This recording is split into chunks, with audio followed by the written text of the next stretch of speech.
Good afternoon. Yesterday we covered vitamin A. We're going to go through all the vitamins and all the different minerals. We've already went over the major categories, so if you're interested in that, you can check it out. Today is going to be vitamin B, all things vitamin B. Vitamin B is a group of 8 essential nutrients. It plays a vital part in energy production, in nerve function, cell growth, and metabolism. So if you have a low metabolism, vitamin B would be a good source to be able to improve your metabolism. Vitamin B is water soluble. It's not fat soluble, so it's not toxic in high amounts. If you take too much vitamin B, what will happen is, because it's water soluble, you'll just pee out the excess vitamin B. So it's not dangerous like the fat soluble vitamins can be. So it's just kind of something to consider. They're, like I said, broken down into 8 essential different nutrients. The first one's going to be B1, and that's going to be thiamine. And thiamine, it's essential for converting food into energy. The energy that it converts food into is ATP, and it's also maintaining healthy nerve cells is also a function of thiamine, which will be B1. And then B2 will be riboflavin, important for energy production, cell growth, and antioxidant activity. So it helps to detoxify the body, and it's also essential in energy production. Like I said, vitamin B is just broken into 8 different groups. So it just goes to show you the volume of all the nutrients and just all the different functions that it has. One particular process could take 100 different things, to make it work. So that's why it's so important to try to keep a balanced diet. And then niacin will be vitamin B3, and that is involved in energy metabolism as well, DNA repair, so it repairs any damaged DNA, and maintaining healthy skin, nerve, and digestive system. So if you have any digestive problems, vitamin B should be considered.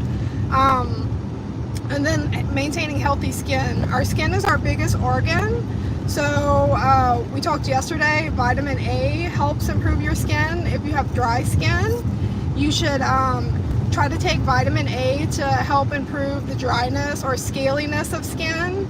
And then vitamin B as well helps just to make your skin healthier, and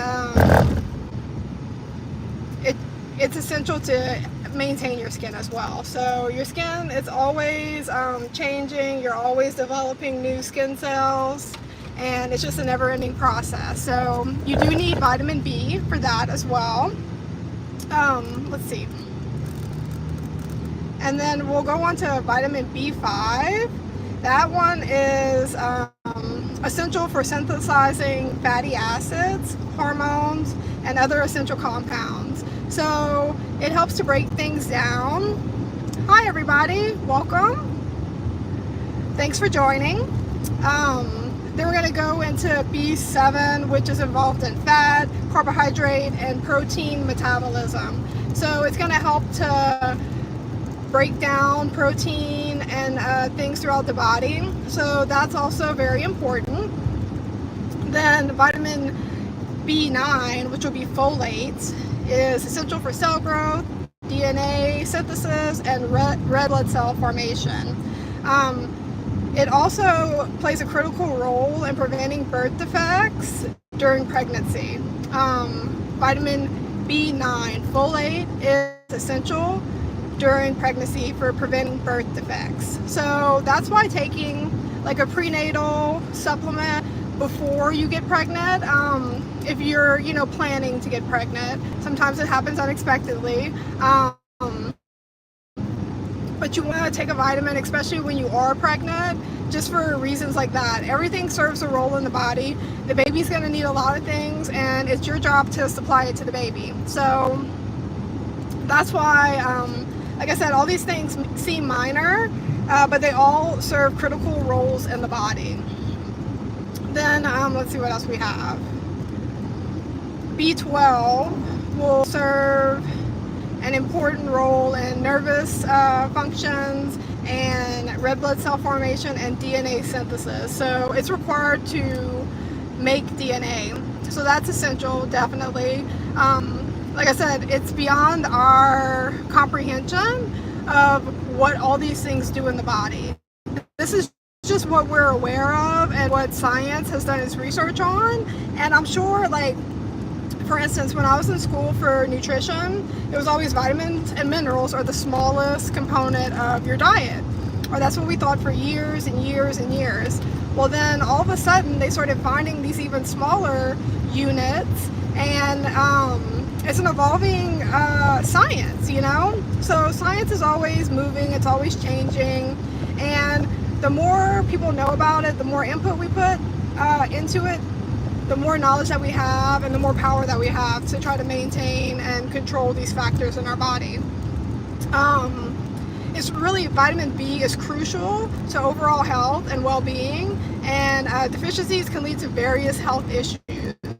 So don't be that person where you don't worry about your health until it's gone. You want to try to keep yourself healthy. Just like a vehicle, a car, you want to keep it well maintained. Don't wait till it breaks down to change your oil, for instance. Just, you know, having the knowledge, trying to identify the deficits or excesses in your diet can make a world of a difference. You might be feeling lethargic or tired because of a deficiency. So it's really important to try to get in tune with your body, to get educated, and just to find out the most that you can about what's going on, and just to educate yourself. And then foods that are rich in vitamin B will be like meat, poultry, and fish. Liver is always high in a lot of the good things. I know a lot of us don't eat liver, but it is a lot of times recommended to pregnant women if their stores are low, is to eat liver. And then eggs will be another source as well. Animal sources are usually more complete than plant sources for the most part. Then we're going to go into dairy products, leafy green vegetables, and beans or legumes. Seeds and nuts as well. Fortified cereal will be fortified with all the different vitamins and minerals. So fortified cereal is a little overrated in my book. You'd prefer to get it from like fortified milk if possible. And then a lot of your fruits will have it as well, citrusy fruits. And let's see what else we have. And then mushrooms have them, and nutritional yeast. So if, like for instance, to improve your vitamin B stores, if you're doing like mixed veggies with chicken, why don't you add some mushrooms? Or if you're doing like a grilled chicken salad, add some citrus to it, add some tangerines. Sweet in a salad is always fun, in my opinion. Hi everybody, thanks for joining. We're going over vitamin B today, but what we're doing is we're covering all the basics first.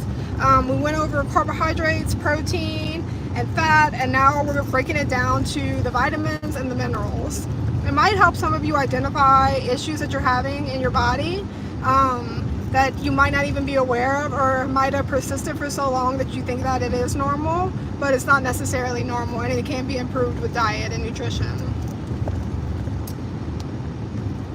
So a couple important considerations to consider when it comes to vitamin B is to eat a variety of food. That's always encouraged. The more variety, the better. The more colors on your plate, the better. Colors stand for different vitamins. So if you're eating all one color fruits and vegetables, you're getting surplus of that vitamin and not enough of other ones that aren't in the yellow fruits. So having a variety of different fruits and vegetables and color, an array of colors. Think, you know, you want rainbow. You want to get a little bit from every color. Instead of Skittles taste the rainbow, we're going to taste the fruits and vegetables. That's the better option for sure. We're trying to clean up ourselves from chemicals. I'm personally trying to do it right now. It's very difficult, but we can try to minimize it as best as we can to try to prevent further damage, and just to stop putting that thing constantly in your body that could be affecting your health in a bad way. Like I said, some of us have been deficient or just non-nourished in certain departments that we just feel like that this is normal, but it might be able to be improved or changed. So always consider your options. B12 is found mainly in animal products, so if you're having B12 deficiencies and you're not a vegan, then try to eat and consume more poultry and meat and animal products, eggs, stuff like that. They tend to be more complete in the nutrition area, and so it's just something to consider. And then cooking affects the nutrient content of a lot of vegetables. The more that you cook the vegetable down, usually in most cases, more vitamins and minerals are being cooked out or leached out. So minimizing cooking time is ideal, but however, like I said, there's always an exception to most rules. So yesterday we did vitamin A, and vitamin A is in most like orange and yellow fruits and vegetables. So it said, contrary to popular rule of thumb, carrots are more nutrient dense whenever they're cooked, which it kind of makes sense. You know, a carrot in the raw form is real fibrous and rigid. The particles are real tight and bound. So cooking it probably loosens up those particles from the heat exposure and makes it easier for your body to digest and to get the most out of the carrots. And who likes a raw carrot anyway, right? So, you know, a carrot is very color dense, which means that it's very nutrient dense. The brighter the color, the more nutrition it has. Iceberg lettuce is 80% water, not very nutritious, but look at the color, it's very pale. So looking also not only for an array of color, but you're also going to be looking for brighter, more deep colors, like an eggplant, for instance, would be very high in nutrients because of the color. So that's just kind of a rule of thumb. Like I said, there's always an exception to all rules, so that's just something to keep in mind. But that is pretty much what I have on vitamin B for you guys. So it aids in metabolism, it functions in the skin, and it also works as like a coenzyme in a lot of chemical processes and breakdown. So it is essential. Like I said, vitamin B is water soluble, so it won't be highly toxic. And you guys always let me know if you have any specific concerns or questions about what I'm covering, because I'm happy to educate you guys or educate myself and do the research if I am lacking. I'm always willing to change and keep my mind open. I want, you know, this information is for you guys. I want to spread the knowledge of vitamins and minerals, because we've gotten so far away from the basics that that's really what our problem is, I think. You know, it's like you look at an ingredient list and it's all these chemicals. You know, it's like we need to get back to the basics, get back to, I say homegrown things. We can only wish to have our own flourishing gardens, right, with fresh fruits and veggies. But it wouldn't hurt to consider maybe growing a plant to start. Producing your own produce, you know, that's a good way to know exactly what has happened throughout the growing process, that you didn't add any extra chemicals. Even though some of the seeds are probably genetically modified, I have heard that the seeds are regulated by the government, so that's never a good thing. But we need to really, like I said, hone in and get back to the basics. Really remember like our foundation and go from there. Once we can understand what we're putting into our bodies, how our bodies react to what we're putting into them, And then also maybe, like I said, finding out something that your body might be lacking and might have been lacking forever, and you just don't know. So every now and then in education and nutrition, you'll get like an aha moment, and you know, maybe someone will have one. As long as I'm getting the information to someone and it's being utilized, that's really my main goal here. Even when I was in school for dietetics, I feel like the education really got away from what we need to be teaching everyone. We're very underutilized in the medical field. In the hospital, there's usually one dietitian in a small hospital. There'll be multiple ones in bigger hospitals, but we're a single healthcare provider, not really working. We're separated usually from the nurses and the doctors. That's really one of the only places that you can get nutrition education is when you're newly diagnosed in a hospital. You will have a dietitian come talk to you about your new diet, but that's pretty much the only way that they utilize this in the medical field, which is like crazy.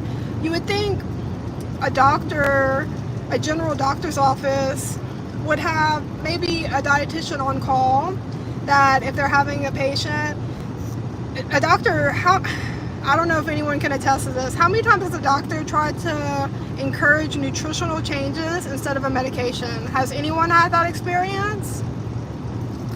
Because I love my doctor, I do, but he definitely never talks about nutrition. It's always like, here's the problem, here's the pill for it, and that's it. You know, take it until you need to, take it forever sometimes. But it's amazing how many, I wonder how many thousands or even millions of pills are being prescribed per day, when these things can be reversed and potentially healed, not maintained. That's what medicines always do. They never heal us. Food can actually heal your body. So I don't know if we were underutilized for a reason, but we really need to respect the dietitian's opinion and also give them that information about the nutrition before the medication. First of all, medication is very expensive, and that's why I think the medical field is flourishing, not really in success, but in sales, because they don't cure anyone. There was a YouTube video I saw. It was a young girl, and she was in medical school, thriving in medical school, making perfect grades, and then while she was in school, her mom got sick. And once she, you know, things aren't, like I said, like our bodies, we don't want to take care of them until we get sick. That's not how we should approach things. But this young lady finally stepped back and was like, wait, what are we doing? Like, what are we doing in the medical field? We're not curing anything. And it took her mom getting sick for her to realize, like, hey, we're not being productive here. Like, what is a better solution? And she started getting into natural remedies, and I mean, there's so many natural remedies and nutritional changes that you can make to make your body respond correctly and not have the ailment, not have the disease, to reverse it, not to just maintain and give you a pill every day to make the to make whatever's going on subside. You know, it's about correcting it, not not medicating it to death, you know? I don't know, it just kind of makes you think about things, kind of get your wheels turning, and always just, you know, trust your gut. I'm not saying all medicines are bad. Some are essential, some we need, but it's just to try to be aware. Like, you know, once you do get on a new medication, is it working? Do I feel better? What are the side effects? The pros and cons. We have to just be realistic. You know, the doctor doesn't know what's going on in your body, you do. So just always listen to your gut, your intuition. If you're not sure of what a doctor is telling you, get a second opinion. Do your research online. Get in a community where other people have the same ailment, and that's where you'll really get the honesty. the medical field's very fluffed, and just they have their own priorities, and getting people healthy is not one of them.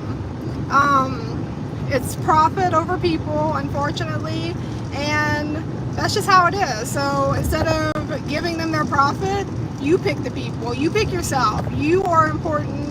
And you know, just as a whole, you know, it's like, how many medication companies know what they're selling is not good, and they do it anyway at the expense of millions of people potentially. You know, it's like, that's just not good business. I don't like people that move like that, and the only way that we can get them out of the market or off of the market is to stop using their stuff. So if it's not essential and you don't find it's working perfectly or great, then go and look at your diet options. You know, with AI, I love that about AI. It kind of just like summarizes everything for you. If you have a specific question, you can ask it. But there's so many things that you can do with your diet, and it could be a very small change, like a very small change. It doesn't have to be a whole. I was kind of the diet student that was a little bit more lenient, not quite as rigid. Like, this is what the textbook says, this is what you do. I interned at a cancer clinic, and they were really, don't get me wrong, they had the right intentions, but not the correct information. One of the patients was saying, and this was not a dietitian, I was a dietetics student interning, and she was just someone who worked there. I don't know what her job title was, but the lady was saying that she was having a hard time tolerating the metallic taste from her fork or her spoons. So she was really doing like insures and liquid nutrition to try to compensate for her lack of intake with food. And the lady was like, no, we never encourage that. And it's like, if she can't keep food down or get food down, or is having issues with the metallic taste, it's better than nothing, you know? Like, so after the lady that worked there walked out of the room, I told the lady, I was like, just my own personal opinion is drink your Ensure. You know, like, you can't be too rigid on people.